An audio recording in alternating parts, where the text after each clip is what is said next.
세상이 밝아질 때까지 여러분들의 눈을 환하게 밝혀드릴 방송 나는 꼽살이다. 오늘은 정말이지 분하고 억울하고 도대체 우리가 이렇게 무기력하다니 이런 답답한 마음. 진도 앞바다 맹골 수도의 그 속을 시원스럽게 볼 수 있었으면 얼마나 좋을까. 빨리 좀 어떻게 해결 봐야 될 텐데 이런 조급한 마음을 가지고 나는 꼽살이다. 호미 5회 시작합니다.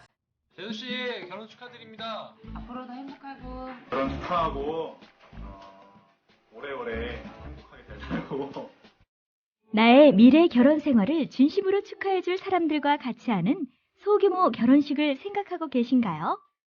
강남구 논현동에 위치한 벨뷰티아라는 오직 한 쌍의 신랑 신부님 그리고 혼주와 하객들만을 위한 여유롭고 안락한 일식 장소입니다. 작아서 더 행복한 결혼식. 유부남이 된 걸 환영한다. 앞으로도 좋은 일만 가득했으면 좋겠다. 결혼 축하해. 결혼을 축하합니다. 포털에서 벨뷰티아라를 검색하세요. 예약 문의는 02-512-7996. 돌잔치 및 각종 기업 행사도 예약받습니다. 국민TV 조합원에겐 다양한 혜택을 드립니다.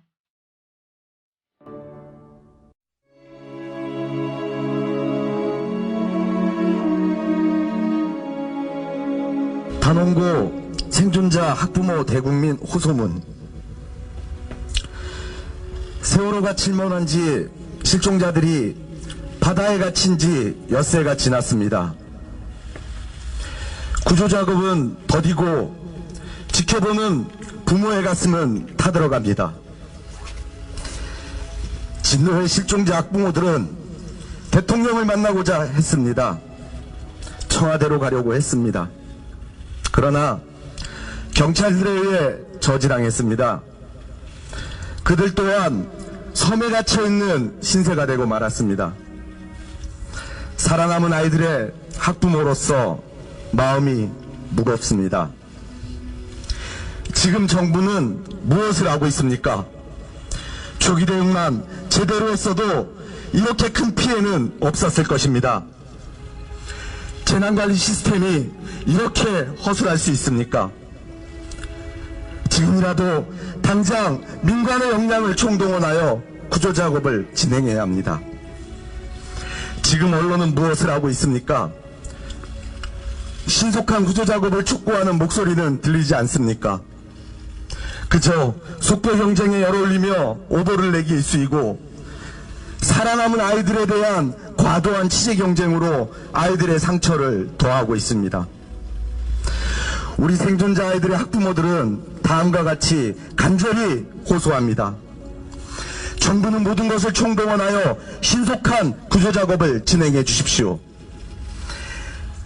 갇혀있는 아이들을 찾으러 직접 물속으로 들어가겠다는 애타는 부모들의 마음을 헤아려 주시기 바랍니다. 정부의 늑장 대응에 온 국민이 규탄하고 있습니다.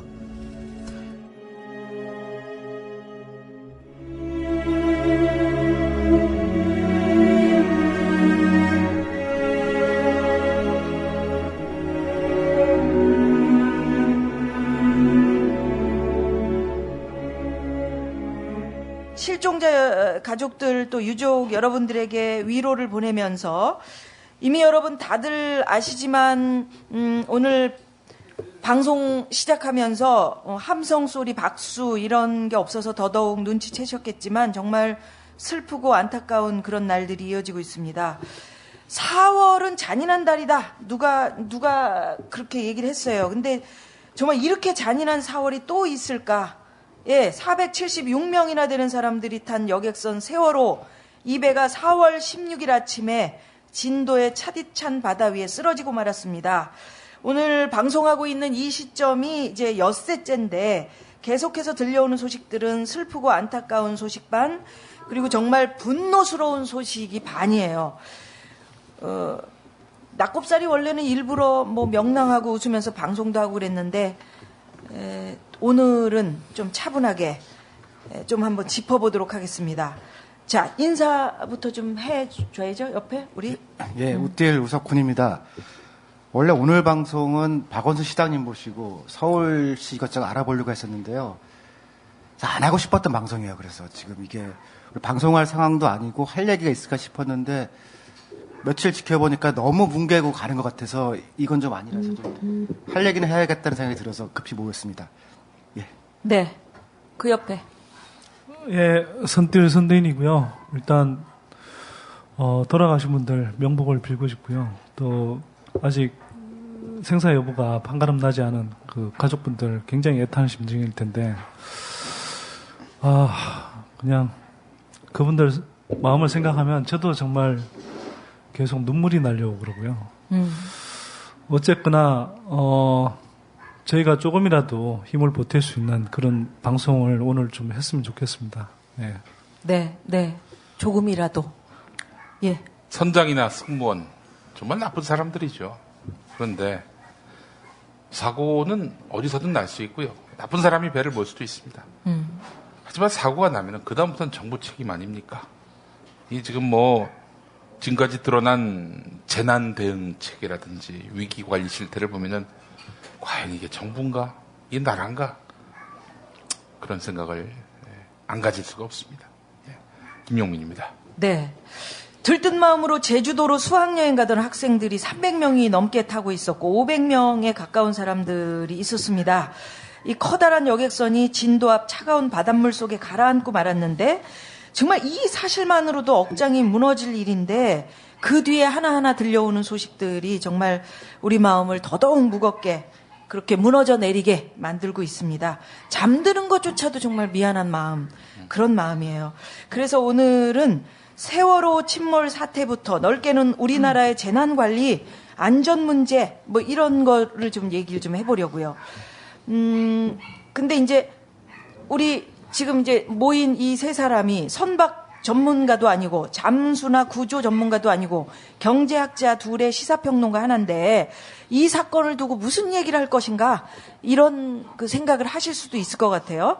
국민TV에서도 현장에 내려가서 지금 실시간으로 방송하고 있지. 예, 저희가 그 TV 직원 수가 이제 27명입니다. 프리랜서까지 다 합해서. 참 없는 살림인데요.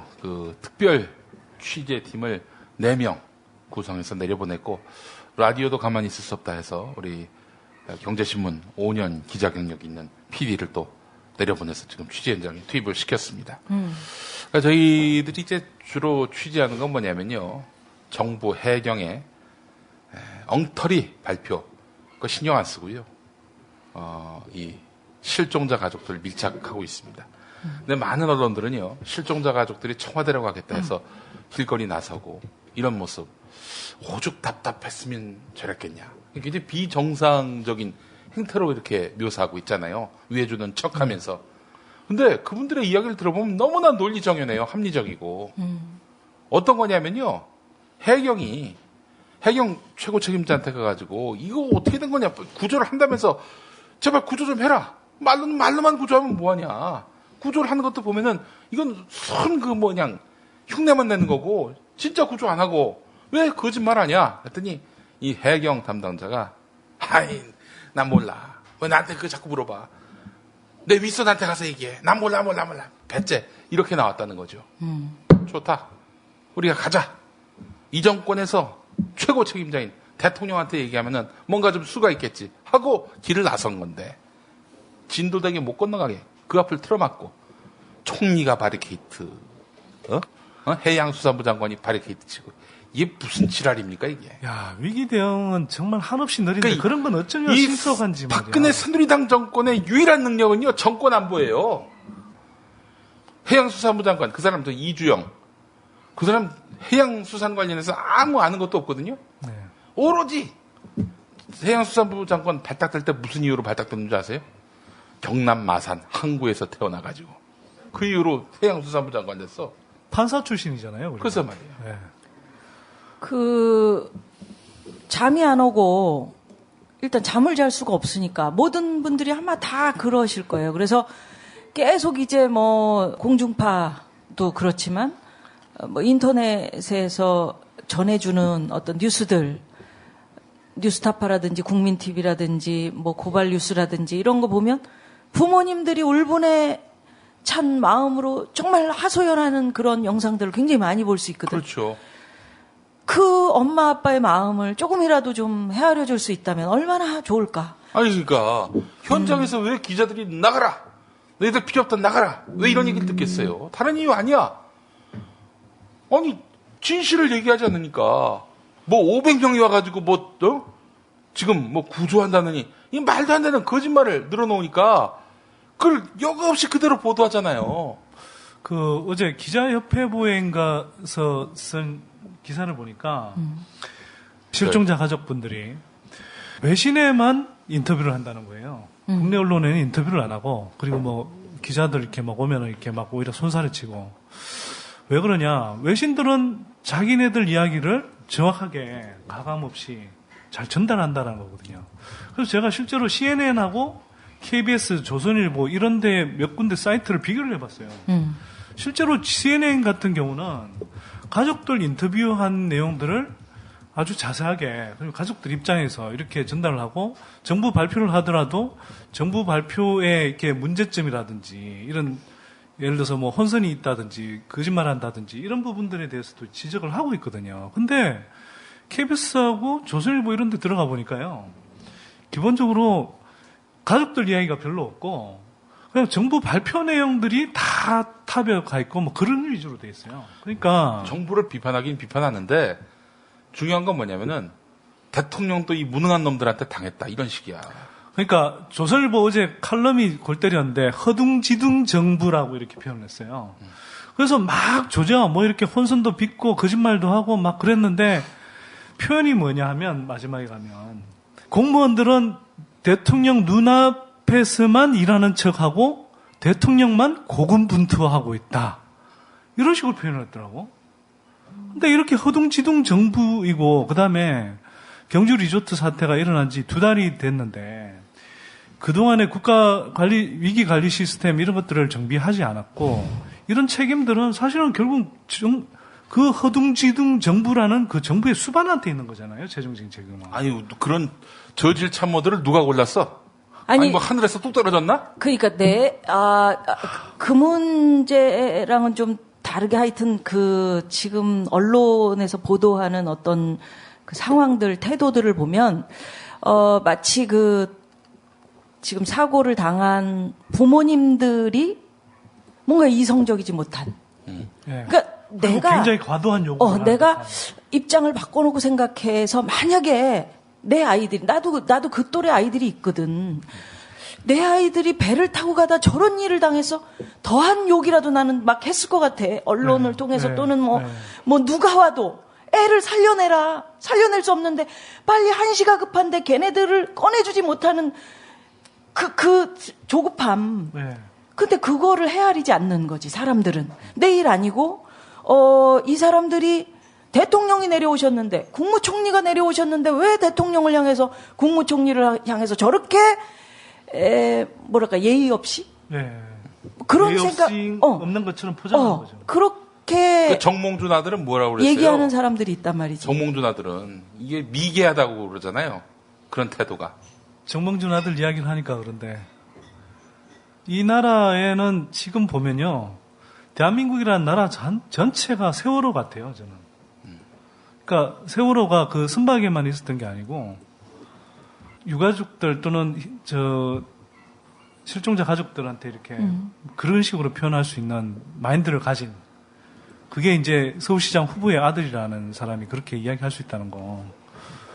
와, 정말 그런 사람이 이 나라를 이끌 어쨌든 뭐 엘리트가 된다. 정말 우려스럽죠. 최소한의 공감 능력도 없는 사람들이. 그러니까 남의 아픔에 대해서 공감 못하는 사람은요, 사이코패스로 가기 딱 좋다고 합니다.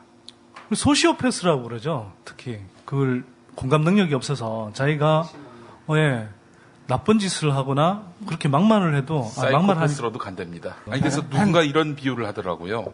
세월호는 대한민국이고 선장은 대통령이고 선원들은 그 참모들, 저질 참모들이고 승객은 국민들이고 선내 방송은 KBS, MBC, SBS다. 네. 그러니까 경제학에 리스크라는 개념이 있고 언설턴티라는 개념이 있거든요. 그 두 개 차이는요. 두 개 다 위험인데 리스크는 확률화 될 수 있는 거거든요. 그래서 그러니까 몇 번에 한 번, 이를테면 50년에 한 번, 100년에 한 번 벌어질 수 있다라고 그 계측되는 게 리스크라고 하고 언설턴티 불확실성 이거는 확률화 될 수 없는 거예요. 그러니까 언제 벌어질지 뭐 알 수 없는 것들. 그 두 가지를 구분하는데 지금 이거는 사실은 정부에서는 언설턴티에 해당하는 거다라고 얘기를 하는 건데 일반적으로 보면 이거는 확률화 될 수 있는 거거든요. 그러니까 리스크라고 보느냐 이거를 그렇지 않다고 보느냐. 근데 리스크라고 생각하면 지금부터라도 이 문제를 분석해야 되는 거죠. 근데 KBS나 MBC는 어쩔 수 없는 일이었다. 일단 뭐 조력이 너무 빠르다. 그리고 사람 너무 많았다. 이렇게 보면은 아무것도 안 하겠다는 얘기거든요. 그래서 그런 걸 좀 짚어봤으면 해요. 그래요. 일단 우리가 잘 짚어보자고 지금부터. 사고의 원인 자체에 대해서는 아직까지 확실하지는 않은데 그 다음부터 이제 벌어진 일들이 우리나라 이 정도밖에 안 됐나 이런 생각이 드는 거지. 가장 먼저 배 안에서 벌어진 여러 가지 너무나도 이해할 수 없는 일들. 용띠리. 네. 배 안에서 어떤 일들이 벌어졌던 건지 좀 정리를 좀 해줄 수 있나? 예, 뭐 다 아시는 내용들이어서 뭐 특별히 더 추가 설명할 필요가 있겠나 싶은 마음은 있습니다만은 배가 침몰하는 순간 선장은 가장 먼저 도망가 버리고요. 승객은 가만히 있으라 이런 지시를 충실하게 따르다가 차가운 바닷속에 가라앉았습니다. 이게 바로 세월호 침몰 사건의 전말입니다. 자, 여기까지는 그 선장 나쁜 놈이라고 치죠. 근데 그 다음부터는 누구 몫입니까? 정부 몫이에요. 구조활동 사고 수습 과정에서 국가 재난 대응 체계 있었습니까? 없었어요. 총체적 부실에 따른 정말 예고된 참사, 끔찍한 드라마가 이때부터 펼쳐지기 시작합니다. 정말 사실 자연재해든 인재든 뭐 이게 국가적 위기는 언제나 발생할 수 있는 거 아니겠습니까? 우리 우 박사님 말씀하신 대로. 근데 이런 위기로부터 국민을 보호하는 것이 바로 이 국가의 능력인데 말이죠. 전 그래서 방송에서 그런 말을 했었습니다. 이게 실은 난 세금을 보험금에 비유한다. 이런 얘기를 했어요. 왜 국가에다가 세금을 냅니까? 어려울 때, 나 위기일 때 도와달라고. 뭐 치안, 경찰 부르는 것도 실은 응당한 권리예요. 왜냐? 내가 세금을 내니까. 그렇지. 당연히 이런 위기 상황, 배 위에서 갑자기 배가 가라앉는단 말이죠. 즉시 나타나서 나를 구해줘야 하는 것이 국가의 역할입니다. 왜냐? 국가는 우리로부터 세금을 받으니까. 세금은 한마디로 보험금이에요. 그러니까 우리가 만약에 보험업체를 선정했는데 사고가 났단 말이에요. 형편 없어요. 보험사는 딴 데라도 갈아탈 수 있지. 이건 뭐 무슨 나라를 갈아탈 수도 없고. 이거 뭐 하는 겁니까, 이거는? 골든타임 뭐 이런 얘기들이 많이 나오던데 이게 뭐야? 골든타임을 놓치는 바람에 사태가 걷잡을 수 없이 커졌다. 의학용어에서도 쓰고, 예를 들면 의학용어 같으면요. 심장에 하루택이 왔다. 그럴 때 가야 되는 그 시간을 골든타임이라고 하거든요. 그 다음에 위기와 관련돼서도 처음에 어느 정도 이제 뭔가 구할 수 있고 그럴 때 그 시간 범위를 골든타임이라고 부르죠. 너무 안타깝지. 이번 사고와 관련해서 저는 뭐 골든타임이 2번 있었다고 생각해요. 첫 번째는 아까 이제 용띠리 이야기했지만 승객들이 스스로 판단해서 빠져나올 수 있었던 시간. 그 시간을 사실은 선장이 또는 그 선내 방송을 통해서 계속 제자리에 있으라. 그게 더 안전하다. 이런 식으로 이제 계속 메시지를 반복해서 사람들이 스스로 이렇게 대피하려는 사실 그 본능적으로 하게 돼 있거든요. 방송 자체만 없었으면 하게 돼 있는 건데 그렇지. 그 시간을 완전히 허비하게 만들었어요. 자, 그걸 놓쳤는데 두 번째 이건 이제 아까 말씀하신 용띠리 이야기한 것처럼 선장이나 그다음에 이제 사태 이전에 뭐 선박회사에서 이렇게 제대로 안전교육을 실시하지 않는다거나 매뉴얼대로 이렇게 훈련을 한다든지 이런 그러니까 대처를 하지 않은 이런 부분에 이제 책임을 물을 수 있겠죠. 근데 이건 이제 그 이후에 조난 신고를 받고 해경이 도착했다. 근데 얼마나 빨리 도착했느냐. 이 부분에 대해서 지금 상당히 이제 논란이 있는 거거든요. 그러니까 최초 신고 시간이 지금은 8시 58분으로 돼 있지만 이게 8시 10분부터 신고가 이루어졌다 또는 알고 있었다 이런 이제 지금 정황들이 나오고 있지 않아요. 사실 좀 앞으로 계속 논란이 될 부분인 것 같은데. 근데 저는 설사 8시 58분에 최초 신고가 이루어졌다 하더라도 그 당시에 이 TV에 생중계되면서 이렇게 본 장면을 보면 일단 배가 뒤집어지고 있는데 거기에서 밖으로 나온 사람들은 어차피 대부분 구조할 수 있는 사람들입니다. 큰 문제가 없으면. 결국은 그 안에 있는 사람들을 한 사람이라도 더 대피를, 그러니까 구조를 해야 되는 상황이거든요. 그때. 더 가라앉기 전에. 그게 바로 재난 그렇죠. 대비 능력이에요. 근데 그때 투입된 뭐 구조대는 사실 숫자가 많지 않았고, 그 다음에 다 밖에 나와 있는 사람들은 사실 어선들도 있고 한데도 불구하고 그 구조대가 적극적으로 안에 들어가서 추가로 생명을 더 구하고자 하는 노력들이 전혀 안 보였다는 거예요, 일단. 거기에서 그 시간들이 지나가고 배가 이제 이 수면 아래로 가라앉기 시작하면 사실 그 다음에 생존자를 구출할 확률은 기하급수적으로 줄어들거든요. 그래서 우리가 초기 대응, 골든타임 이런 이야기를 사실 하는 겁니다. 그 시신 수습하고 기도하고 그랬던 목사님의 증언을 들어보면 아이가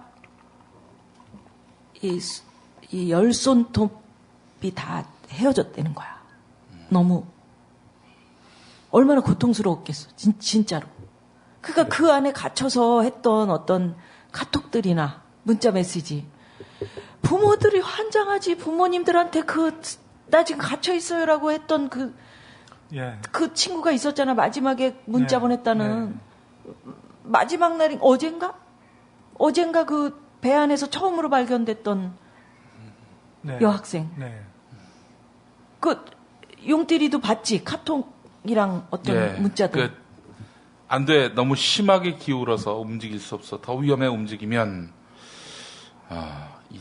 구조 중인 거 알지만 가능하면 밖으로 나와서 아니 아빠 지금 갈 수 없어. 이런 문자를 오갔던 여학생. 이때가 사고 당일 오전 10시 5분이었습니다. 한참 그 배가 물속으로 침몰하던 그런 시점이었죠. 하지만 하여간 선실에서 대기하라 이런 방송 듣고 이도저도 못하고 그랬던 그래야 살 수 있다라고 믿었을 테니까. 설마 어른들이 거짓말하겠는가? 그러니까 저는 더 분노를 느끼는 게요. 우리가 정확하게 11년 전쯤에 대구 지하철 참사가 있었습니다. 그 참사에서 공통점이 있는데요. 첫 번째는 선장이 도망갔듯이 그때 대구 지하철 참사에서도 기관사가 키를 뽑고 도망가 버렸어요. 그리고 문을 열 수 없도록. 네, 승객들은 갇혀 있었죠. 그리고 그 기관사가 가기 전에 계속 안내 방송을 합니다. 좀 있으면 출발할 테니 앉아서 기다려 주십시오. 그 방송을 하는 동안 사실은 승객들이 대피할 수 있는 진짜 골든타임이 사라져버린 거죠. 그래서 원래 이 대구 지하철 참사가 발생했던 첫 번째 기차가 있는데요. 첫 번째 기차에서 불이 났는데도 불구하고 거기서는 한 40명 정도가 숨졌는데 그 뒤늦게 이제 영내에 들어와서 불이 옮겨 붙은 이 기관차의 기관사가 이제 도망가고 그렇게 순회 방송을 했거든요. 이 두 번째 기관차에서 승객이 한 150명 정도 숨졌습니다. 훨씬 많이 죽은 거죠. 그러니까 지금 이번에도 사실 거의 마찬가지 상황이 이제 되풀이 돼서 저는 화가 나기도 하고 더 안타까운데, 그러니까 보고 있으면 이런 거죠. 그냥 우리가 조금만 현명하게 했어도 안 죽을 수 있는 소중한 목숨들이 그냥 눈앞에서 사라져 버렸다는 그 안타까움. 그 다음에 10여 년 전에 정말 거의 똑같은 상황이 눈앞에서 반복되는데 우리가 지난 참사를 겪으면서도 사회 전체적으로 아무런 학습도 하지 않았다. 너무 마음이 아픈 거예요, 이것 때문에. 그러니까 국민소득이 2만 달러, 뭐 OECD 회원국 이게 다 무슨 소용인가 그런 마음이 들고, 우리 사고 수습 과정에서 뭐 드러난 굵직굵직한 문제들 뭐가 좀 있을까, 우리 용띠리? 일단 이 총체적인 문제로 봐야 되겠죠. 일단 무슨 사고 현장 상황을 보면은 그 골든타임 협의안과 앞서 얘기를 했고요. 현장에서 상황 설명도 없이 해양수산부와 해양경찰청으로 이게 이원화되어 있습니다. 사실 해양경찰청이 해양수산부의 외청이긴 하거든요. 진도와 여수는 해양경찰청이 맡고 예. 제주는 해양수산부가 맡고 있다는 거죠. 서로 정보교류도 안 된대요.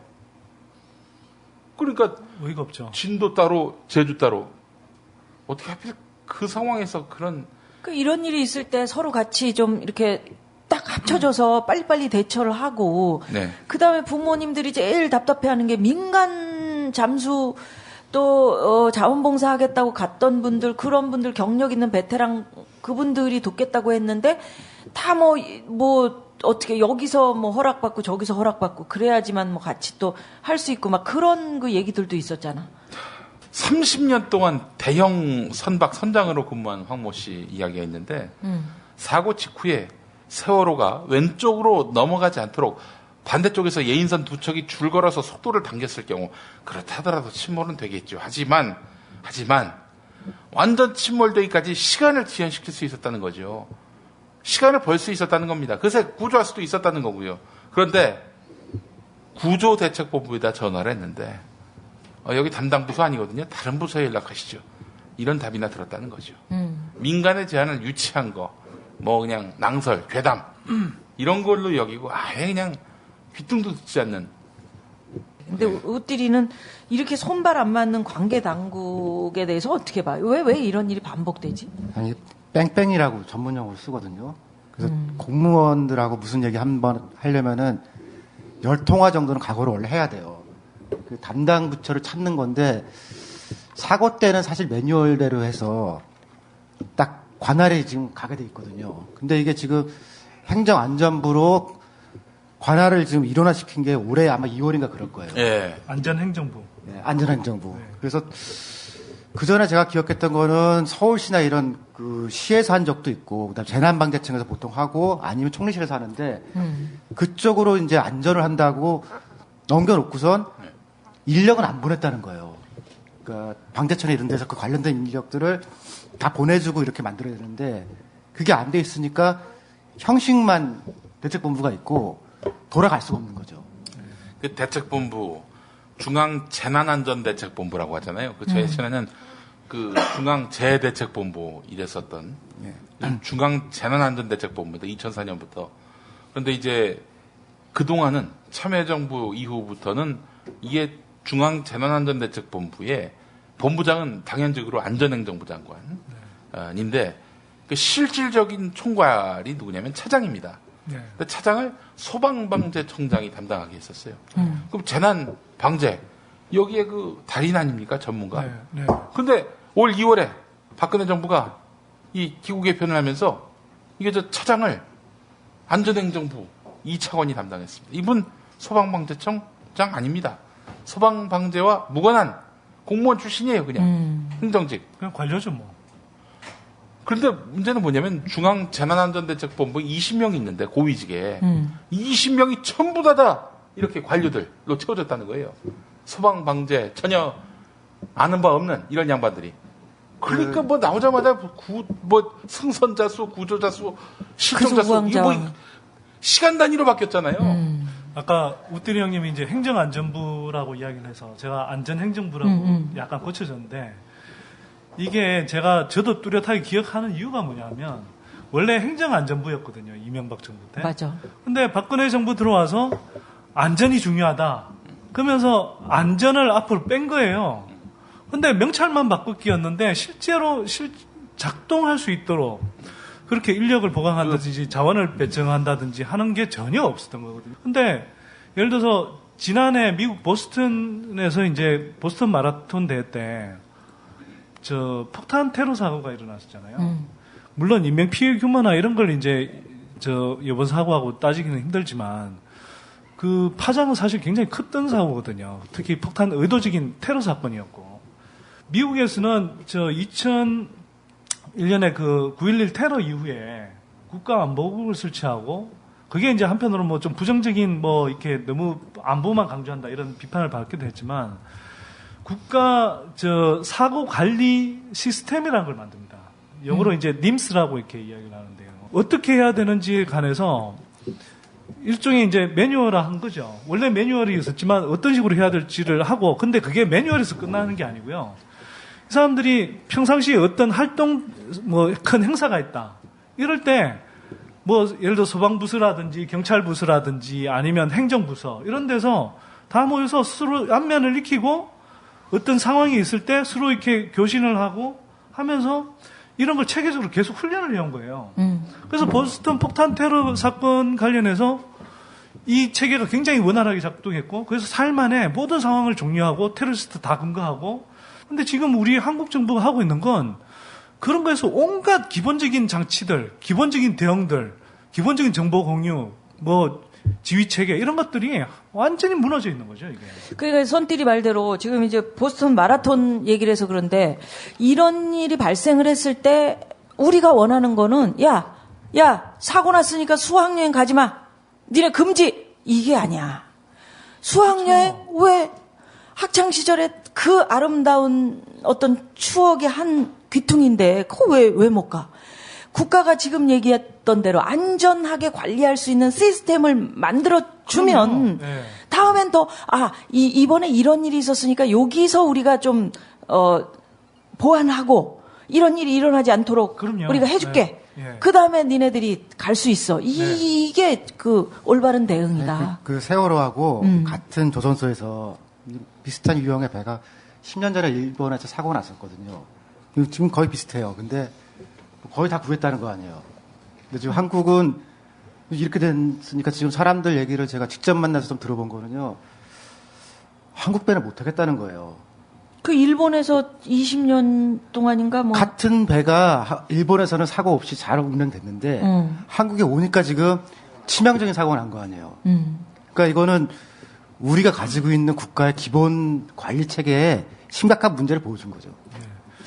그러니까 최초로 사고가 나서 구조를 요청한 시간이라든지 아니면 지금 언론에서 얘기하는 것들, 그 다음에 정부 부처들이 갈팡질팡하고 뭐 계속 뭐 발표가 막 번복되고 막 그러는 모습들, 이런 것들을 보면서 국민들이 무슨 생각을 할까?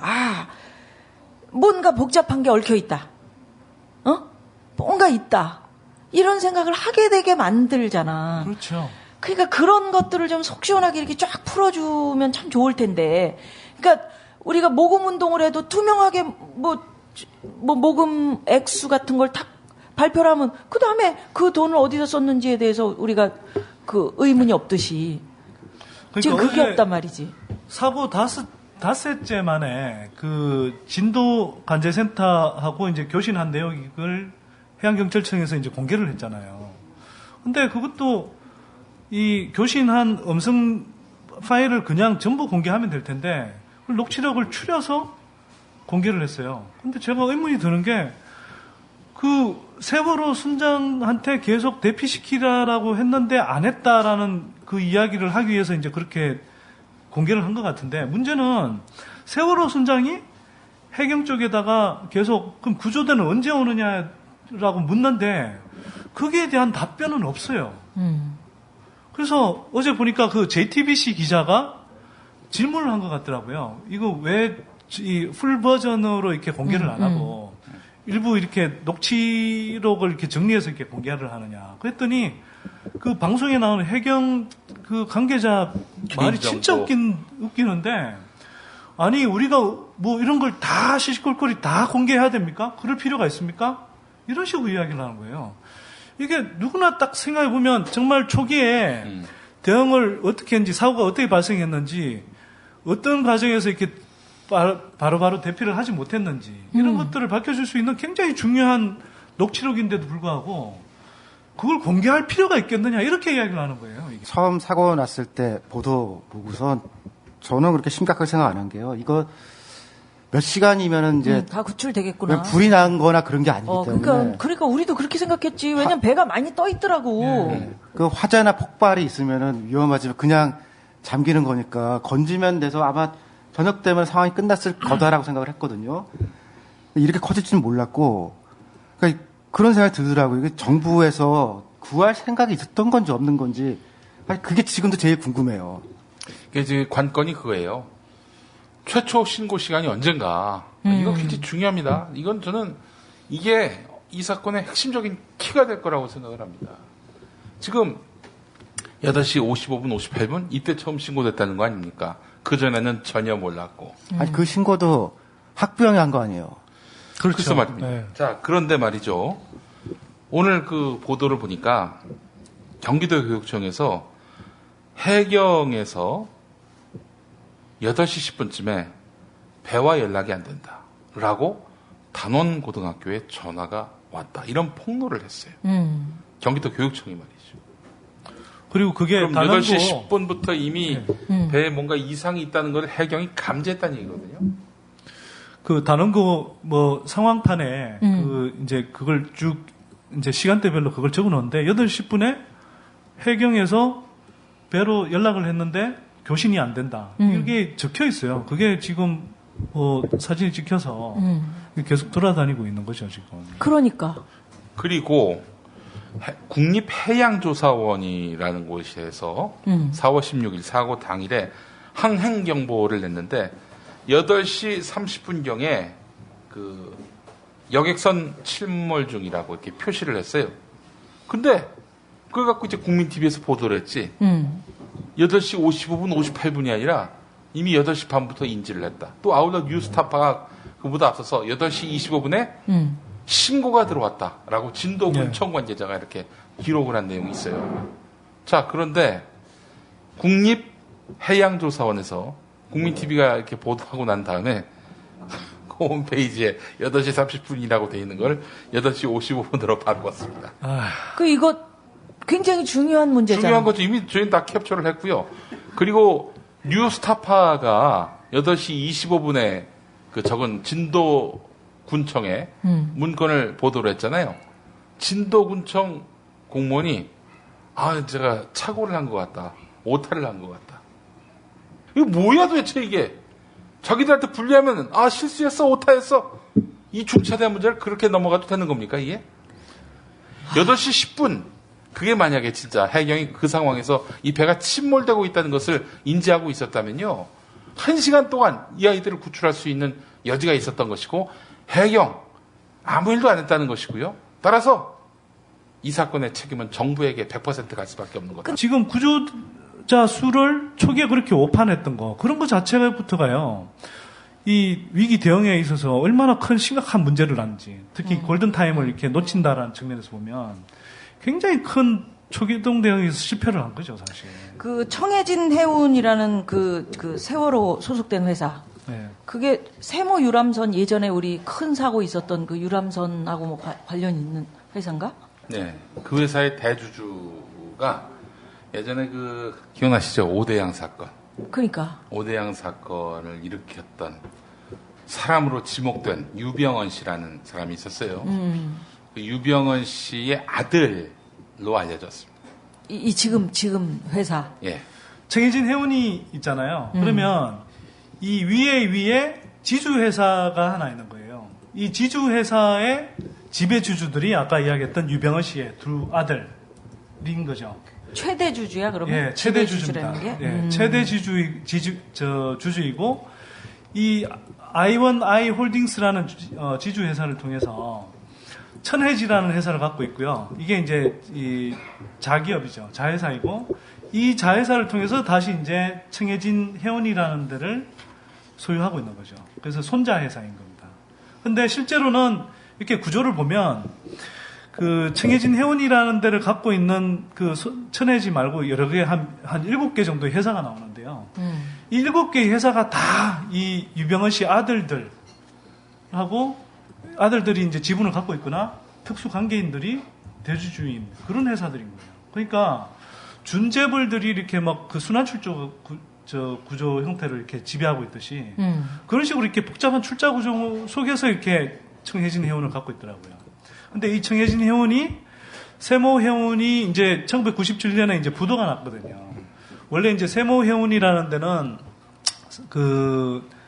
이제 유병헌 씨가 전두환 정권 때 그 전두환 대통령, 전 대통령, 동생 되는 이제 정경환 씨라고 있습니다. 정경환 씨하고 유착을 해서 한강 유람선 사업권도 따내고, 그렇게 해서 이제 굉장히 급속하게 성장했고요. 뭐 자동차 부품이라든지 이런 거, 또 뭐 화장품류 이런 거 통해서 왜 세모 스쿠알렌이라고 기억나세요? 아, 예. 먹어도 봤어요. 예, 그게 바로 세모에서 했던 거예요. 그래서 그렇게 해서 한 9개 정도의 그런 뭐 그 계열사들을 가지고 거의 준재벌급으로 성장했었거든요. 그러다가 이제 외환위기 때 이제 부도 맞고 이제 무너졌었는데, 이 청해진 해운이라는 건 그 두 해 후인 1999년에 설립을 했어요. 그러니까 사실은 부도 맞아서 뭐 이렇게 다 은행권에 이렇게 뭐 추심받고 그랬을 텐데, 어딘가 재산을 숨겨놨다가 그 돈들을 가지고 아들들 명의로 사실 청해진 해운이라는 걸 설립해서 이렇게 계속 사업들을 지금 벌려오고 있는 거죠. 그것도 지금 또다시 이제 문어발식으로 이렇게 지금 사업을 하고 있는 겁니다.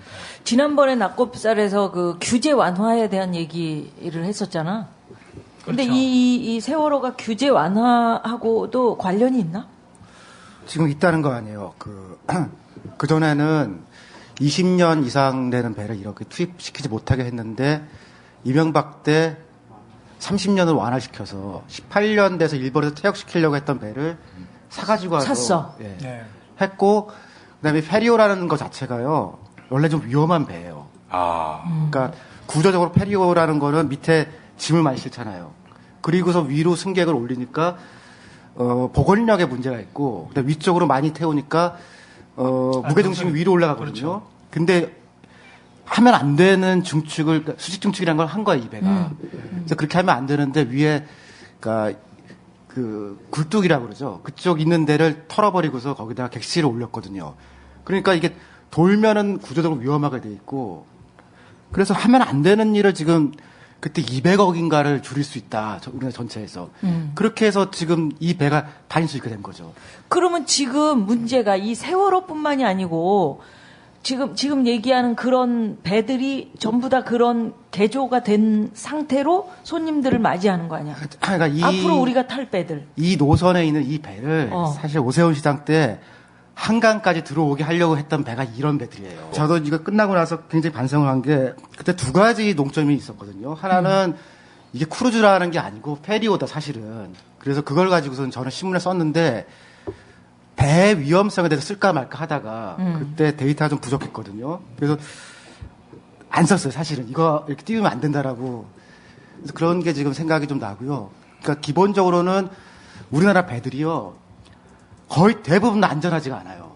2년 전에 제가 이제 그러니까 아기 낳기 직전에 저희 아내랑 이제 마지막으로 여행을 하려고 배를 타려고 한번 했었거든요. 그래서 이 배 옆에 그 전에 있던 배를 알아봤는데, 이게 일본이나 다른 기준에 비해서 이게 위험하더라고요. 그래서 안 탔던 일이 있었는데, 그러니까 전체적으로 다 마찬가지예요. 그러니까 불법적으로 고치는 것도 있지만, 드릴이라고 하는 그 훈련을 하잖아요. 근데 제가 비행기랑 간단히 비교해 드릴게요.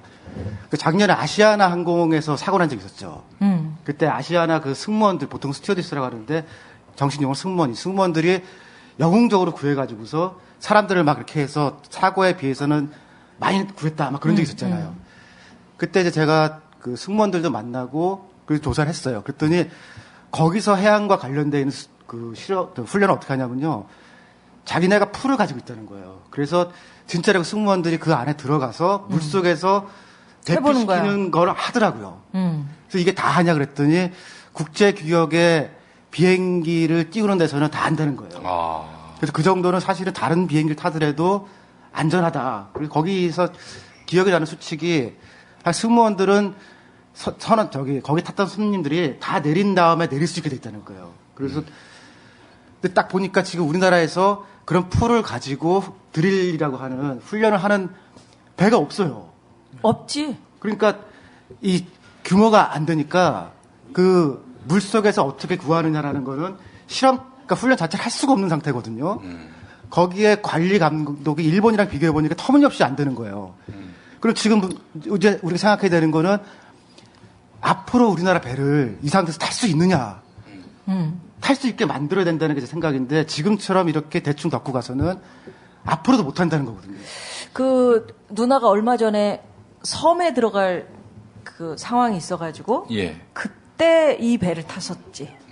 세월호를? 같은 종류의 배를 탔는데, 승객의 어떤 기본적인, 뭐 있잖아. 뭐 주민번호라든지 이런 거 하나도 안 적어. 그렇죠. 그냥 몇 명이에요? 그래가지고 뭐 6명이요? 그러면 티켓 주고, 그래요? 그 다음에 배에다가 차 실으면은 차값을 조금 더 줘. 맞아요. 네. 그렇게 그냥 하는 거예요. 그러니까 네. 승객 수가, 모르겠어. 승객 수 정도만 체크가 될까? 네. 그러니까 이 사람들이 도대체 무슨 직업을 가지고 있으며 뭐 어떤 사람이 도대체 탔는지 그거에 대해서 일체 없고 그 다음에 배에 묶여 있었던 거 있잖아. 구명정. 네. 그거 체인으로 묶여 있어가지고 뭐 아마도 뭐 끊을 수 하나만 펴졌다고 했잖아. 근데 탔을 때 내가 불안했었거든. 배를 탔는데 쇠사슬로 칭칭 감겨 있는데 뭐 도저히 이건 뭐 사고가 만약에 사고 나면 저거 누가 풀어주지? 또는 저거 풀 수 없을 텐데라는 생각이 드는 거지. 유럽에서 똑같이 그런 배를 탔었을 때 승무원들이 너무나도 재미있게 그 밧줄을 가지고 말이야. 이거 어떻게 푸는 건지 뭐 마술하듯이 사람들한테 우리는 요렇게 묶는 방법도 있어요. 사고 났을 때 요렇게 푸는 거예요. 이런 거를 그냥 얘기해주면서 가는 거야. 거기다가 구명조끼? 우리 맨날 보는 구명조끼 이런 것만 생각하잖아. 네. 얘기 들어보니까 유럽은 뭐가 있냐면 온몸, 그러니까 우리가 바닷속에 빠졌을 때 물이 차갑잖아. 밤이 되면 온도가. 네. 그러니까 저체온증으로 항상 목숨을 잃잖아. 네. 그러니까 옷이 잠수복처럼 엉덩이만 딱 나오게 돼 있고 나머지는 다 이렇게 바람이 들어가서 공기가 들어가서 빵빵하게 이렇게 온 몸을 다 덮는 그런 조끼가 있다는 거지. 자켓이 있다는 거지. 그러니까 정상적으로 배를 외국에서 타잖아요. 그럼 딱 타자마자 그 구명정이 다 할당이 돼요. 그래서 자기 자리에 따라서 뭐를 타는 거다라고 미리 알려주고, 그래서 그 리스트를 딱 보고선 이제 딱 시작하고 상을 시작하거든요. 근데 우리나라에는 그런 배가 없더라고요.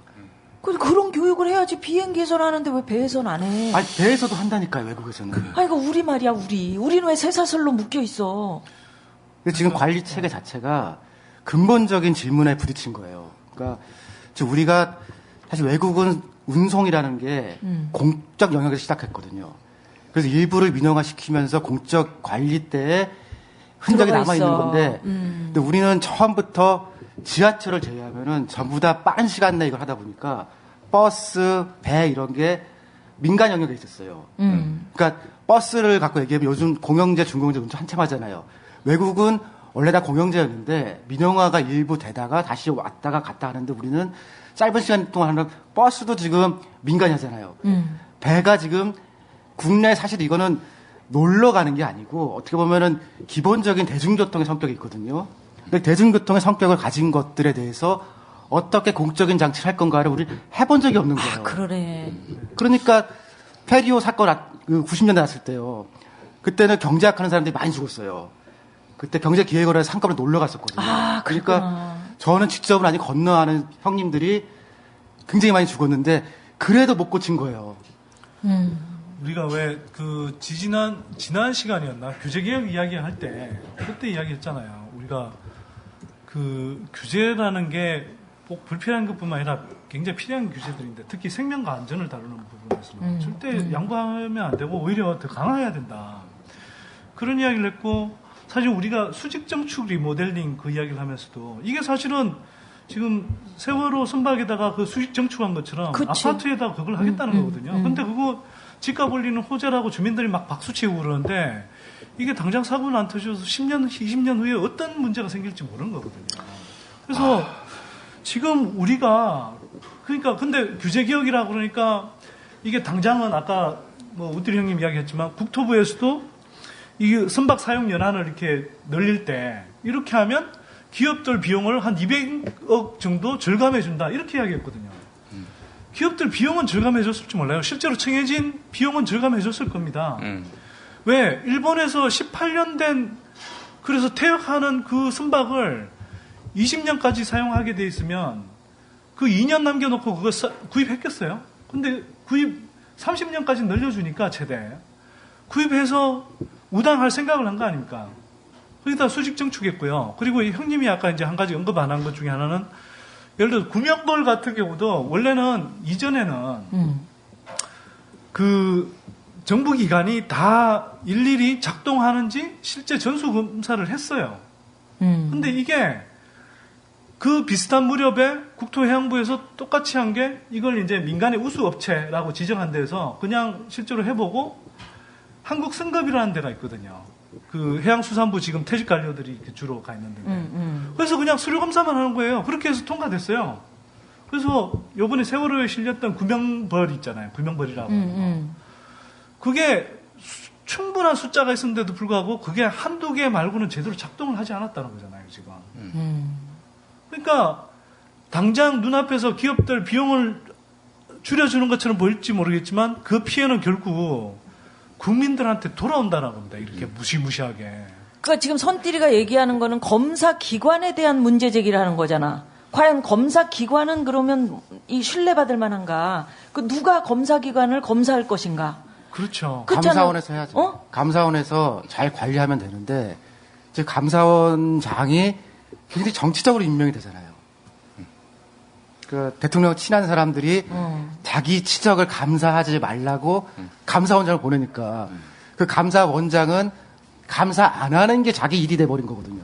그냥 땡큐하는 감사원이 됐어요. 그러니까 어제 누님 이야기하니까 그런데 어제 제 그 페이스북 친구가 이런 이야기를 글로 올렸던데 저는 되게 공감되더라고요. 조금 읽어드리면 대한민국의 검사기관은 안전사고의 원인이 되고 있다. 세월호는 안전검사기관의 검사에서 걸러지지 않았다. 원전사고의 불량자재도 검사기관에서 걸러지지 못하였다. 건축자재 불량 및 함량 미달도 검사기관에서 걸러지지 않았다. 군수품 납품 비리의 경우도 검사기관에서 걸러지지 않았다. 철도 차량의 부품도 검사기관에서 걸러지지 않았다. 심지어 대한민국 내에서 그나마 신뢰도가 높다는 식약청과 국가수조차 의심을 받고 있다. 모든 기관의 장들은 전문성보다는 관련 부처로부터 낙하산을 타고 온 경우다. 모든 검사기관은 업체들에 의항해서 자유롭지 못하다. 그러니까 다 유착되어 있는 구조라는 거죠. 아까 한국승급도 이야기했지만 국토부 관료들이 가 있어요. 아니 국토부가 아니라 저 해양수산부 태역 관료들이 가서 그 사람들이 그냥 노후 보장용 월급 받아 먹고 지내는데요, 사실은. 그러니까 원전 마피아라고 우리가 이야기를 했지 않습니까? 거기서 얼마나 숱한 비리가 드러났고 사실 이게 정말 큰 사고로 번지지만 않지 정말 사고가 나면 정말 엄청난 사고가 될 수 있는 그런 일들이 지금 엄청나게 지금 빌비재하고 있는 거죠. 낙하산 얘기가 나와서 그런데 이 세월호가 어떻게 해서 구입됐는지 그 내막도 살펴보면 아주 기가 막힙니다. 이게 말이죠. 그 청해진 해운이 2012년에 세월호를 일본으로부터 116억에 사들인 거 아닙니까? 네. 그 영산회사라고 다 알려졌잖아요. 어떻게 이 116억을 구했느냐? 산업은행으로부터 100억을 땡겼다는 겁니다. 그래서 산업은행 보고 야, 왜 여기다 이렇게 100억을 땡기냐 했더니 믿을 만한 회사다. 이게 갚을 만한 회사다.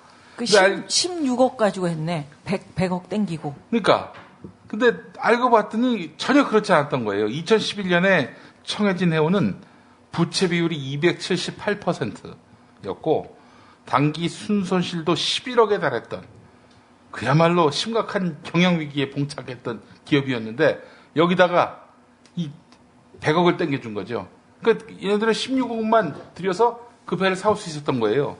근데 산업은행이 또 기가 막혔던 게 뭐냐면은 아무래도 그 회사가 배를 얼마나 갖고 있는지 또 그 배의 가치가 얼마인지 이런 것들을 파악하고 100억을 땡겨줬을 거 아니에요. 24억이라고 한 배가 있었는데 그 배 알고 봤더니 1,000원이었다고 합니다. 1,000원. 1,000원? 1,000원. 어떻게? 그러니까 장부 가격은 1,000원이었다는 거예요. 장부상의 가격. 그런데 이 산업은행이 이 배에 설정한 담보액이 24억 정도 됐다는 거죠. 그러니까 1,000원짜리를 24억으로 본 거야, 산업은행이. 그때 산업은 총재가 강만수였죠. 강만수. 만수형. 리만 브라더스. 저는 이번 사고도 사실은 이게 이제 청해진 해운이 되게 뭔가에 쫓겼을 거다라는 생각이 드는 거죠. 그러니까 뭐 아무도 출항하지 않는데 그 안개 낀 바다에서 유일하게 출항하였던 배였잖아요. 그리고 항로도 원래 이렇게 좀 덜 위험한 항로가 있는데 그 위험한 항로를 택해 가면서까지 2시간을 단축하겠다고 그렇게 했고, 그 다음에 컨테이너도 사실은 뭐 적재량이 지금 정확하게 파악되지 않을 정도로 굉장히 과도하게 실었다는 거 아닙니까? 그러니까 돈 벌려고 사실 흐란이 됐던 거예요, 어찌 보면. 근데 제가 볼 때는 이게 이제 비싸게 선박을 구입해서 해서 운항을 하는데 충분한 수입이 안 나오니까 계속 돈 벌려고 막 흐란이 됐던 것 같아요. 그런 과정에서 무리한 운항이 일어났던 것 같고, 그게 사실은 어찌 보면 이번 사고가 일어나게 된 하나의 원인이 될 수 있었던 것 아니냐.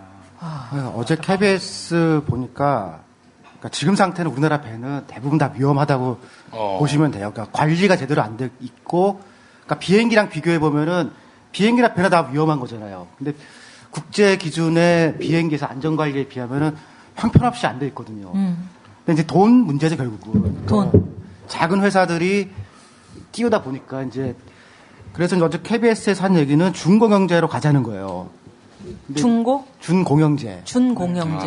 근데 문제는 뭐냐면은 준공영제면은 지금보다는 나아지긴 하는데, 그러니까 버스 회사에 보조금을 주자는 거거든요. 그러니까 배들한테 이제 보조금을 주자는 건데, 이거는 문제가 뭐냐면은 보조금을 주다 보면은 선박회사가 망하지가 않아요.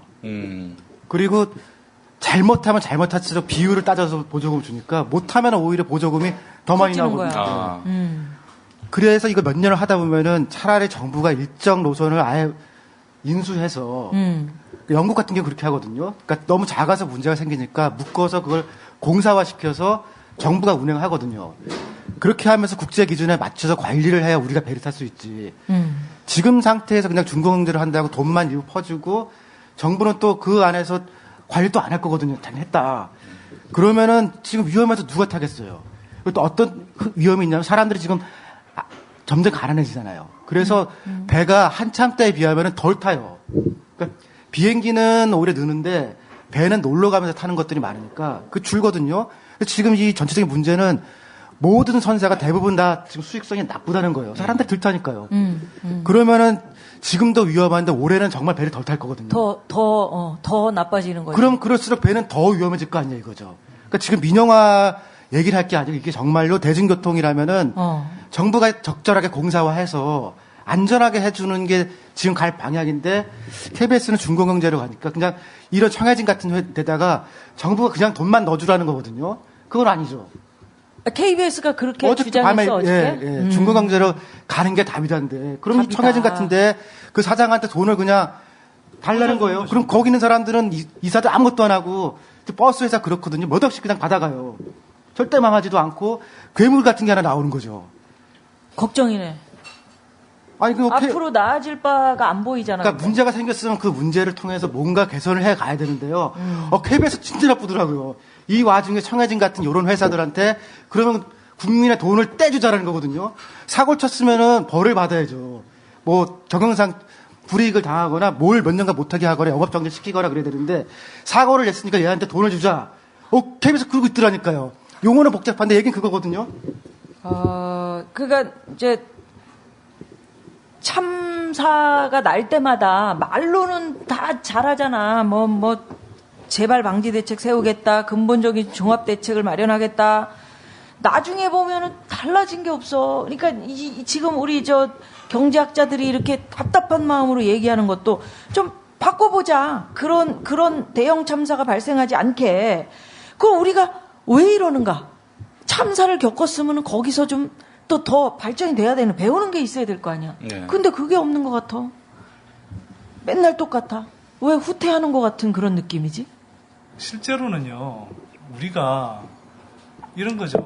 고속 성장을 하면서 특히 개도국 수준일 때는 우리가 고속 성장하면서 사실 인명피해 좀 생겨나도 빨리 성장하고 그런 게 일정하게 합리화되기도 했고, 그런데 이제는 우리가 그 단계가 아니거든요. 이미 졸업해야 되는 단계거든요.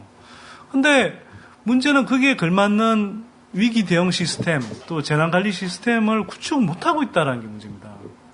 제가 볼 때는 2003년에 아까 대구 지하철 참사가 일어난 다음에 2004년에 서방방재청이 만들어졌고요.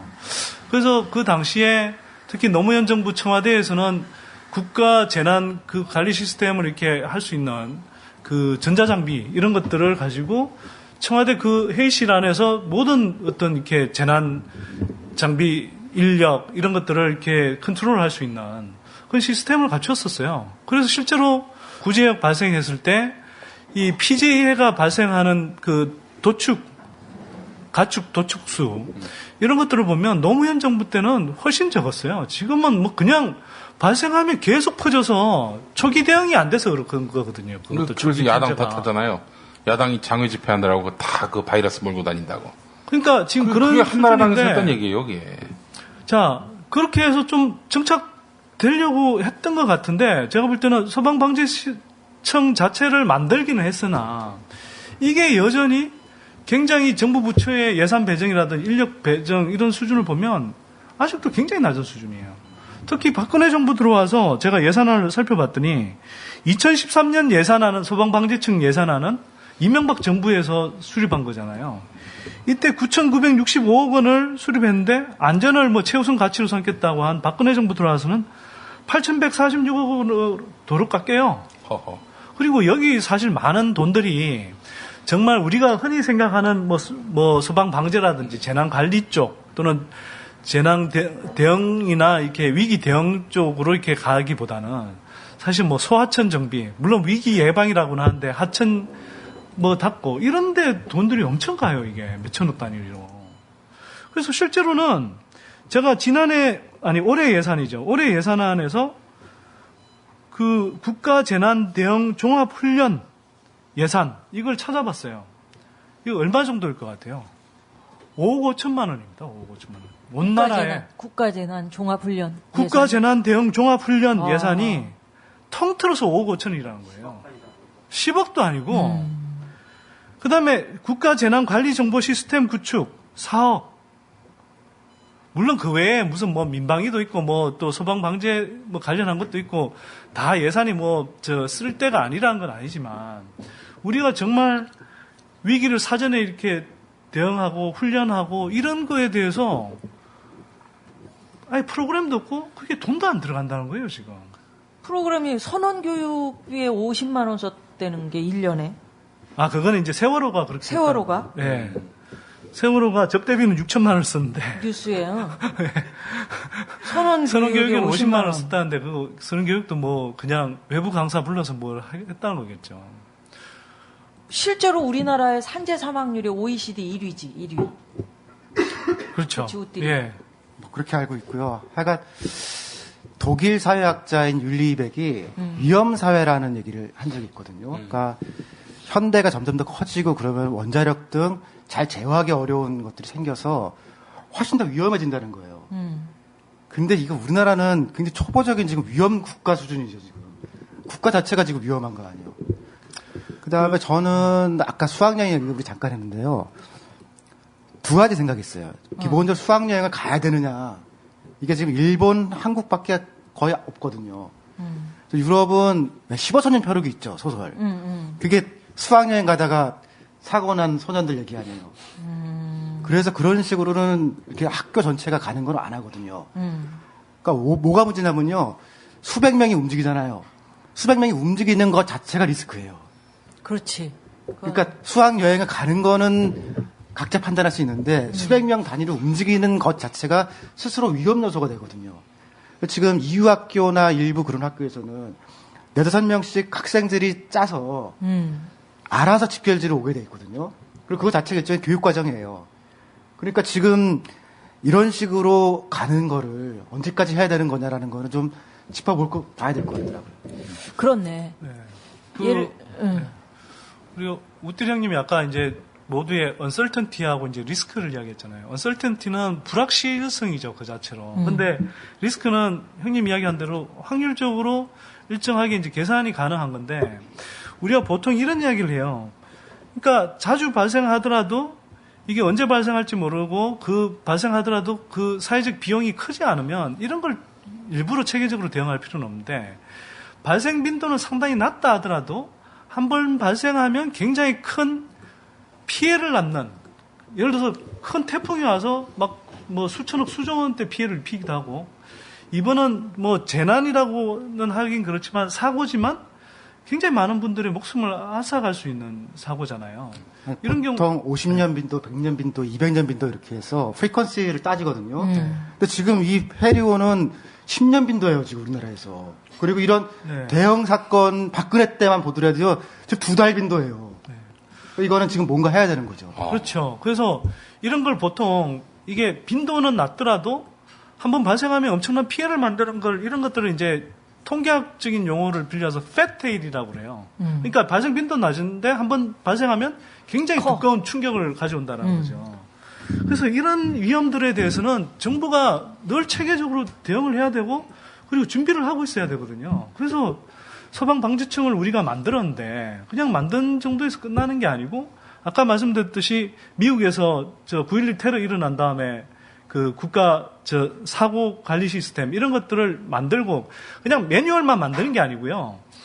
그걸 정말 아까 이제 형님이 그 아시아나 항공기 항공 훈련한다고 그러죠. 드릴 한다고 그러듯이 항상 그렇게 훈련을 해야 되는 거예요. 훈련 예산이 사실 굉장히 많아야 되는 거거든요.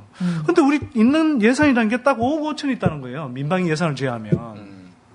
이게 얼마나 정말 한심한 수준이냐는 거죠. 그러면 중요한 거는 앞으로 어떻게 할 것인가. 앞으로 이거 어떻게 사고라는 건 언제 일어날지도 모르는 건데 어디서 일어날지 모르는 건데 누가 당할지도 모르는 건데 내가 당할 수도 있고 지금 듣고 있는 당신이 당할 수도 있는 건데 앞으로 이런 식이라면 정말 국민들이 대한민국에 좀 살고 싶을까? 그러니까 뭐 가장 기초적으로 할 수 있는 건 우리가 이제 문제점을 봤으니까 그 문제점으로부터 우리가 개선할 수 있는 걸 찾을 수가 있잖아요. 일단 초기 대응이 선박 내에서 잘 일어나지 않았다. 이건 결국 우리가 있는 규정도 제대로 안 지키는 건데 이 규정을 제대로 수행하도록 지키도록 우리가 이제 예를 들어서 제재와 처벌 이런 것들을 강화해야 되는 거고요. 한편으로는 그다음에 그런 것들을 할 수 있도록 정부가 이런 부분에 대해서는 훈련 또는 교육 예산 이런 것들을 지원해 줄 필요가 있다고 생각합니다. 그리고 정부 차원에서 이런 프로그램들을 만들어서 그 선박 회사 직원들, 승무원들 네. 이게 계속 훈련시키는 프로그램들을 저는 가동할 필요가 있다고 생각하거든요. 그렇게 해서 제대로 이런 요번과 같은 실패 사례들을 가지고 이런 상황에서 이 비슷한 상황이 발생했을 때 절대 예를 들어서 안에 남아있으라고 하면 안 되는 거냐? 안 되는구나. 네. 그리고 빨리 대피시키는 게 옳은 거구나. 구명조끼는 언제 입히고, 그 다음에 구명별은 어떻게 이제 펴도록 해야 되는구나. 이게 그냥 단순히 매뉴얼로 놔뒀다고 되는 게 아니고, 그걸 이 사람들이 체화할 수 있도록 해줘야 되고요. 그 다음에 국민들한테도 이걸 저는 훈련시켜야 된다고 생각합니다. 일정하게. 우리가 그런 훈련들이 진짜 너무 안 돼 있거든요. 그렇게 훈련할 수 있는 학교에서든 또는 뭐 소방 방지 기관에서든 이런 것들을 훈련할 수 있는 프로그램들을 자꾸 마련해야 되고 이런 데 대해서는 일정하게 예산을 계속 써야 된다고 저는 생각합니다. 아까 이제 또 지적을 했지만 지금 뭐 규제 완화 때문에 사실은 직접적인 원인은 아니라 할지라도 이렇게 느슨하게 위험을 부를 수 있는 사실 위기라는 건 갑작스럽게 오는 것처럼 느껴지지만 위기가 발생할 수 있었던 어떤 문제점들이 계속 누적되어 있는 거거든요. 이번 사건을 봐도 우리가 알 수 있지 않습니까? 그래서 이런 것들은 규제 완화가 아니라 오히려 더 꼼꼼하게 안전 규정들을 이렇게 따져서 제도할 건 제도하고 오히려 강화해야 된다. 영국이 우리보다 먼저 민영화를 많이 했거든요. 그러다 보니까 사고가 많이 났어요. 그래서 기업을 보통 경제학에서는 블랙박스라고 부르기도 하거든요. 그 안에 뭐가 들어가 있는지 알 수가 없어서 이제 블랙박스라는 표현을 쓰는데요. 영국에서 하다 안 되니까 그 기업 살인법, 그러니까 Corporate Homicide Act라는 걸 만들었거든요. 이거는 사람이 사람을 죽이는 호모사이드가 벌어지면은 살인죄를 처형을 하잖아요. 처벌하는데 기업이 하면은 기업은 책임지는 사람이 없으니까 다 빠져나갈 거 아니에요. 그래서 기업 자체가 살인을 한 거다라는 그런 법을 만들었어요. 지금 우리나라에서도 국회에 계류돼 있어요. 그러니까 기업 살인 처벌법이라는 법이 있는데 새누리당이 안 해주거든요. 근데 이거는 당장 시스템을 다 정비할 수 있는 게 아니면은 특히 이런 기업에서 절대로 사람 죽이면 안 된다라고 하는 법이라도 지금 있어야 되거든요. 그거는 지금 빨리 통과시켜서 그러지 않으면 지금 이런 일을 하고 정해진 일 진짜 웃기는 게요. 처음에 브리핑 몇 번 하다가 사람들이 막 항의하니까 브리핑 안 하겠다는 거 아니에요. 이 꼭 담으면은 법적으로 어떻게 할 수가 없거든요. 이거는 하지 않도록 하는 근거를 지금 만들어야 됩니다. 그리고 저는 이게 우리가 천안함 사고가 성격은 좀 다르다 할지라도 기본적으로 침몰 사고고 그 당시에 우리가 잠수부들을 어떻게 활동하고 그 다음에 인양하는 과정 이런 것들을 사실 한번 경험했는데 그때도 이게 그냥 계속 무슨 뭐 정부가 이렇게 정보를 은폐하거나 또는 제대로 드러내지 않고 온갖 의혹 속에서 이제 그냥 사실 충분히 우리가 그 실패 사례를 들여다보기도 전에 그냥 덮어버린 식으로 이렇게 끝나버렸거든요. 사실 학습 과정으로 전혀 이용되지를 못한 거예요. 만약 이번 일이 마무리되면 조금이라도 생존자가 있는 상태에서 마무리되면 좋겠지만 어쨌거나 마무리되면 이걸 정말 실패 사례로 삼아서 그 다음에는 우리가 이렇게 재난 관리 체계를 어떻게 할 건지, 정보 공유 전파를 어떻게 할 건지, 대민 커뮤니케이션을 어떻게 할 건지, 또 민간의 자원들은 어떤 식으로 관하고 합쳐서 민간군이 합쳐서 이렇게 효과적으로 것인지. 동원할 건지 이런 것들에 대해서 정말 철저하게 우리가 정말 사회적인 학습 사례로 삼아야 되거든요. 공직사회가 바뀌지 않고서는 뭐 이런 얘기 나와봐야 백날 소용없어요. 작년에 제가 평목항도 가봤거든요. 네. 그리고 완도 쪽도 가보고 하여간 해경 사람들하고 제가 일을 좀 해본 적이 있거든요. 근데 유능한 사람들이긴 한데요. 해경 군인 다 문제가 뭐냐면은 이게 자기네끼리의 순혈주의가 있어요. 그래서 또 그 경찰한테 육경이라고 부르더라고요. 네. 육경, 해경 서로 싸우고 군인들도 그러니까 이게 지금 외국에서는 그런 경우에 민간인들이 그 중간에 감독관이라고 들어갈 수 있게 하거든요. 그래서 그 맥나마라가 최초의 국방부 국방장관이었거든요. 근데 국방장관이 맥나마라는 그냥 하버드 경제학과 나온 사람이거든요. 그런 사람을 시킨 거예요. 포드 사장하던 사람을 캐나다 영입해가지고서. 그런 것처럼 지금 이쪽에 자기들끼리 올라가고 그러는데 사실 민간인들이 들어가서 다른 시각을 집어넣어야 되고요.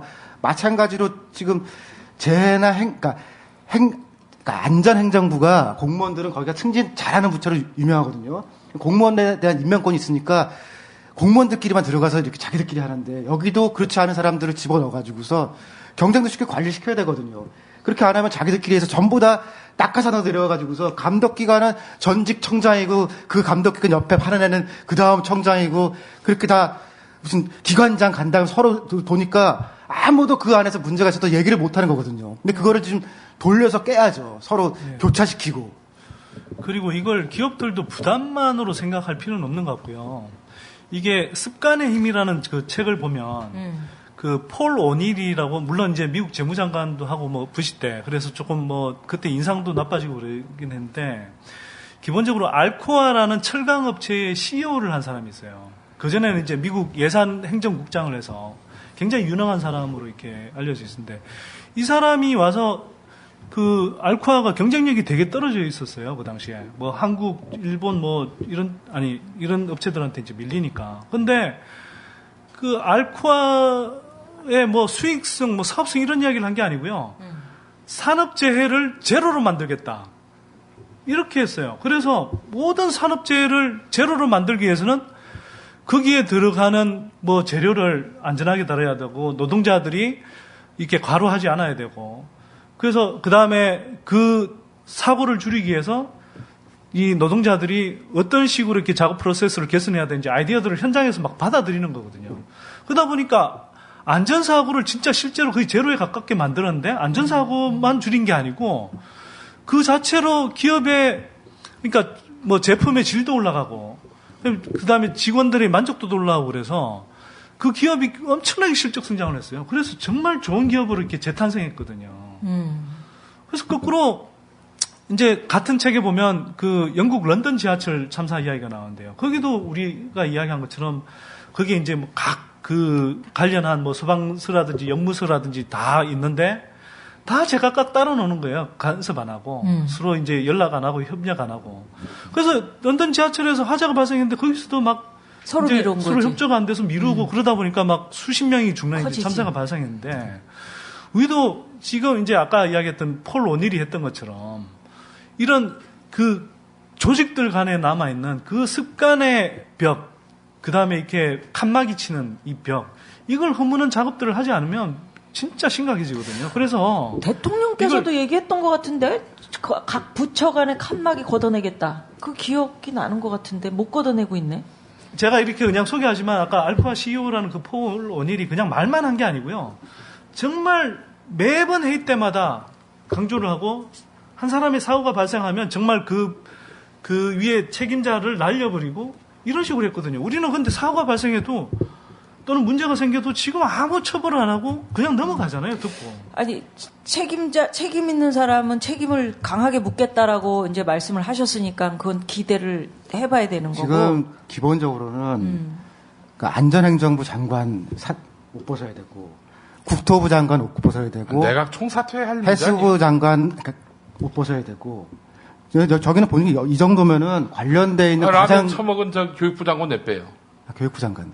여기 담당 과장까지는 사실 옷을 벗는 게 맞아요. 그리고 그래야 아니면 공무원들은 다 자기가 옷 벗는 경우가 아니면은 절대로 위기를 안 느끼거든요. 그다음에 요즘 최근에 가장 고민스러운 게 뭐냐면은 이제 곧 지방선거잖아요. 그 선거를 조용히 치르자고는 말을 하는데 선거를 하면은 조용히는 안 되거든요. 그러니까 금방 이게 덮여버리는데 독일 같은 데 사례를 보니까 이런 참사가 있으면은 탑을 세우더라고요. 그래서 그거를 잊지 못하게 하는 거예요. 근데 사실은 정권을 가진 사람은 잊게 하고 싶죠. 빨리 잊어야 다음 일이니까.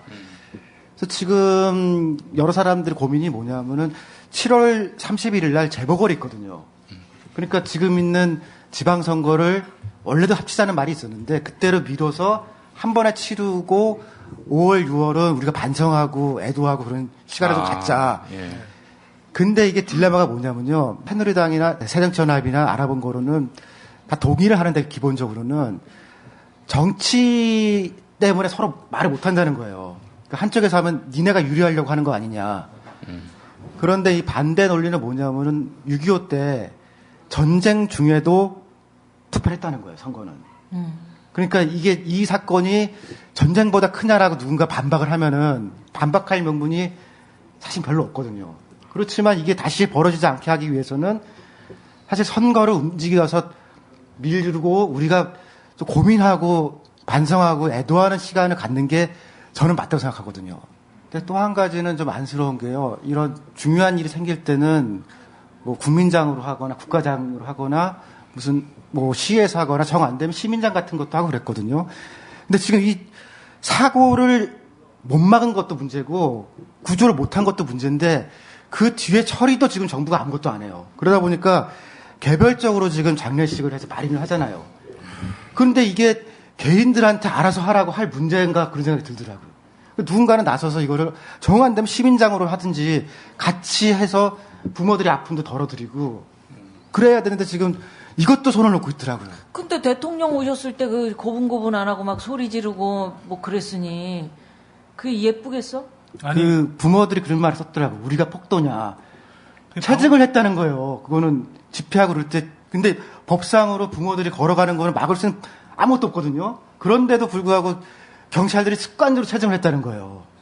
그러니까 그거는 국민들을 어떻게 이 사람들이 보고 있었냐. 그런 거죠. 엄마가 무릎을 꿇고 그 앞에서 우리 애 살려주세요 했을 때 만약에 조금 더 따뜻하게 빨리 내려와서 그 엄마의 손을 잡고 같이 좀 앉아서 안아주고 그랬었다면 얼마나 그 모습이 더 우리들 마음을 움직이고 따뜻하게 했을까라는 아쉬움 같은 게 좀 있어. 좀이 아니고 많이 있어. 어찌됐건 이게 좀 이런 일이 다시는 벌어지지 않아야 되는데 우리 경제학자 2명의 얘기를 들어보니까 민영화 뭐 KTX 민영화라든지 여러 가지 민영화 민자사업 그런 게 논란이었고 이제 그 민영화의 문제점에 대해서 지금 얘기를 하는 거 아니야? 선박에 대해서? 아니 그러니까 옷이라든가 뭐 사도 그만 안 사도 되는 그만인 거는 뭐 하거나 말거나 저희도 뭐라고 안 그래요. 근데 사람의 목숨이 직결되어 있는 거는 이거 선택의 여지가 없잖아요. 그거는 정부가 들어가서 최소한의 안전 기준을 만들고 지키는 거 외에 그냥 회사들 두면요. 이를테면 더블 뛰면 2배잖아요, 돈 버는 게. 더블 뛰고 싶죠, 그냥 두면은. 그러니까 이거는 사실 안 된다라는 거예요. 보다 많이 싣고 가고 싶고. 그러니까 우리가 이제 코레일 파업에 관련해서도 언제 한번 이야기를 한 적이 있었는데 코레일이 부채가 늘어난 게 대부분 뜯어보면 용산국제업무지구 개발사업처럼 이렇게 정치권 차원의 또는 그 가시적인 취득사업, 그 다음에 인천공항철도 같은 민자 사업에 무리하게 국토교통부가 했다가 그걸 코레일에 떠맡겨서 그렇게 해서 부채가 급증한 거잖아요. 근데 그걸 노동자들한테 공기업 직원들이 뭐 복지 혜택을 많이 누리면서 방만하게 경영이 돼서 그렇게 문제가 생긴 것처럼 해서 실제로 코레일 직원들 최근 몇 년 사이에 한 10몇 %를 줄였거든요. 근데 그게 당장은 무슨 뭐 해법인 것처럼 이야기를 하지만 사실 그 인력 줄여갖고 사실 이 부채 문제 해결이 안 되거든요, 원래는.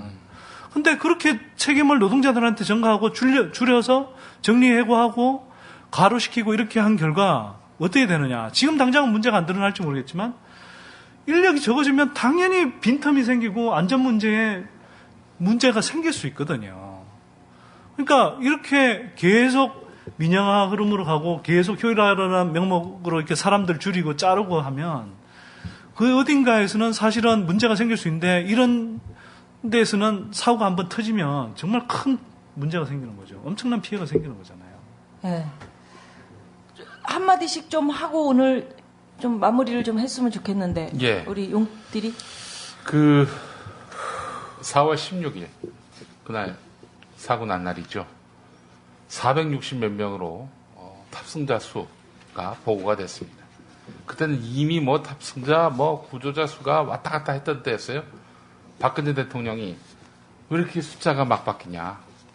특히 구조자 수가 뭐 200명 차이가 나는데 왜 이러느냐. 라고 질책을 했습니다. 어쨌든 460명으로 확정되는가 싶었어요. 그날 밤에 조선일보에 전화가 왔다고 합니다.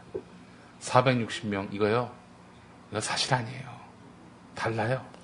근데 지금 시점에 탑승자 수를 바꾸면 그러면 대통령이 또 질책할까봐 발표를 못하고 있어요. 그로부터 이틀 뒤에 476명으로 확정했습니다. 이게 공직사회입니다. 이게. 우리 박근혜 대통령이 어제죠. 월요일 날 하신 말씀이 있습니다. 눈치만 보는 공무원은 반드시 퇴출하겠다. 아니, 공무원들을 눈치 보게 만든 사람은 누구며? 그래놓고 그렇게 눈치 보는 공무원들은 반드시 퇴출하겠다. 그래서 보니까 댓글이 하나 달렸더군요. 대통령 혼자 남으시겠네. 주변에 다 자르고. 그러니까 한편으로 이해하자면 이런 것 같아요. 시스템이 작동 안 되니까 대통령이라도 내려가서 선의로 해석하자면 내려가서 그 현장에 있는 사람들한테 움직여 보게 하겠다라고 이야기를 하는데 문제는 그렇게 다녀간 뒤에도 달라지는 게 없거든요. 그러니까 아니 도리어 해경 그 최고 책임자는 배짜라 지금 이러고 있잖아요. 그러니까 보세요. 근데 그렇게 시스템이 안 된 상태에서 대통령 최고 책임자가 내려가서 그렇게 해버리면 시스템은 더더욱 작동할 기회를 잃어버리고 대통령 의정을 살피게 돼 있거든요. 책임 안 지려고. 책임 안 지려고. 그런 식의 지금 어찌 보면 극도의 관료주의적인 행태가 그 위기 상황에서도 지금 계속 발생하고 있는 겁니다.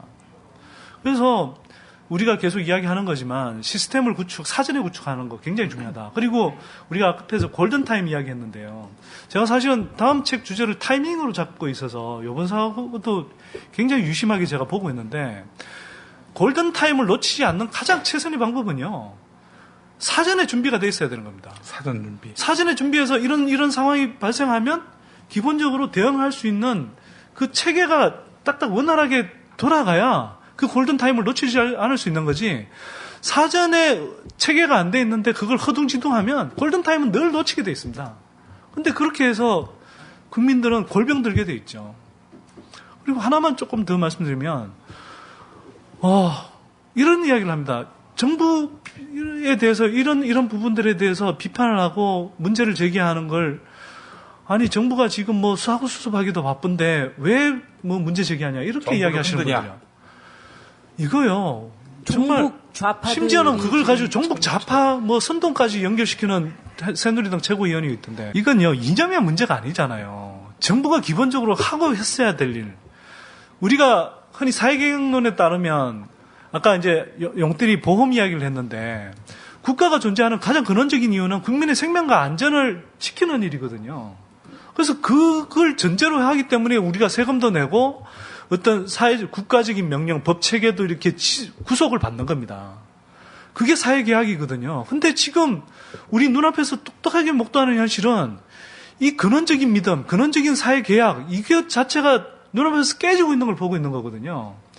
이거에 대해서 국가라는 존재가 뭔가 최소한의 역할을 해라. 지금 못하고 있으면 앞으로 제대로 할 수 있도록 하라라고 요구하는 건요. 시민으로서, 민주시민으로서 당연히 요구해야 되는 겁니다. 이 요구를 정당하게 하지 않으면 이 사회는 결국 발전하지 못합니다. 민주주의 사회도 아니고요. 위기가 발생하고 사고가 발생해도 또 나아지지도 않습니다.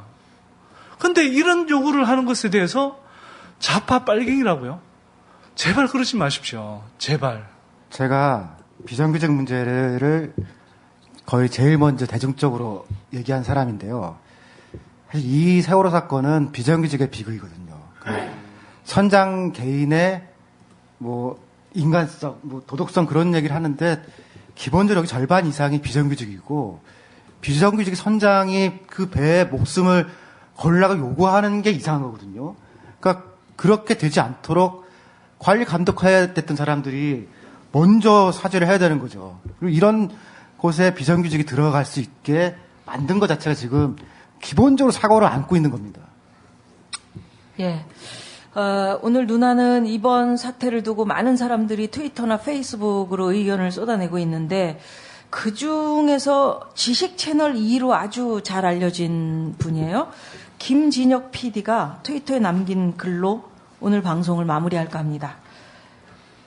지금 국민들이 느끼는 처참한 무력감이 단순히 현 정권에 대한 비난으로 끝날 거라고 생각하는 사람들의 근시안, 너무나 한심하다. 국가에 대한 기본적인 신뢰가 붕괴돼 가고 있다는 걸 인식해야 한다. 혼돈과 아비규환의 굴 속으로 걸어 들어가고 있다. 이거 얼마나 무서운 말입니까, 이게. 혼돈과 아비규환의 굴 속으로 들어가고 있대. 대한민국이라는 이 시스템 그 자체에 대한 분노, 실망 이런 게 만약에 이런 시스템에 우리가 좌절하고 실망하고 그런다면 정치 잘 모르지만 여러분 여당이든 야당이든 국민들이 더 이상 희망을 가지지 않는다면 대한민국이란 나라 자체를 못 믿겠는데 우리한테 정권 주시면 이번에 제대로 잘해보겠어요. 이런 말 해야 먹히겠는가. 이걸 좀 생각해 주셨으면 좋겠어요. 오늘 우리가 여러 가지 얘기를 짚어봤는데 이유는 간단합니다. 2번 다시 못난 어른들 때문에 아이들이 희생당해서는 안 된다.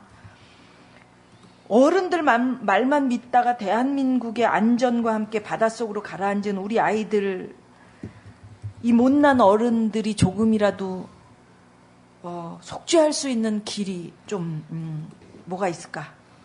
2번 다시는 이러지 말자. 책임은 책임대로 묻고 시스템은 제대로 고치자. 이게 대한민국의 부끄러운 어른으로서 제가 드리고 싶은 말이에요. 오늘 마무리는 정치는 쫄지마, 경제는 속지마. 여기에다가 아직도 차디찬 바닷속 배 안에 있는 아이들에게도 들릴 수 있도록